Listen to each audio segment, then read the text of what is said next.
গেল ২০ জুলাই ঢাকা বিশ্ববিদ্যালয়ের অধিভুক্ত ৭ কলেজের শিক্ষার্থীরা বিভিন্ন দাবিতে শাহবাগ অবরোধ করলে পুলিশের লাঠিচার্জ, টিয়ার শেলে আহত হন কয়েকজন শিক্ষার্থী।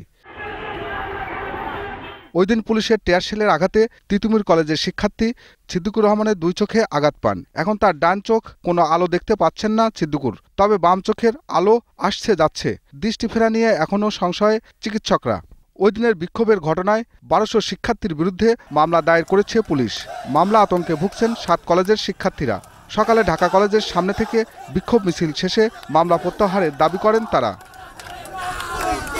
বিকেলে জাতীয় প্রেস ক্লাবের সামনে মানববন্ধন করে ঘটনার সুষ্ঠু তদন্ত দাবি করেন শিক্ষার্থীরা। এ সময় ছিদ্দিকুরের চিকিৎসার দায়ভার সরকারকে নেওয়ার দাবি জানান।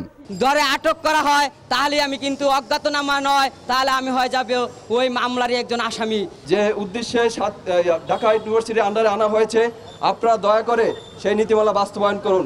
এই বয়সে একটা শিক্ষার্থীর চোখের আলো কেড়ে নেওয়া হয়েছে, 2টা চোখের, তার ভবিষ্যৎ কি? যদি পুলিশ প্রশাসন ছাত্রদের কাছে ক্ষমা না চায় তাহলে আমরা বিচার বিভাগের দ্বারপ্রান্তে যাব।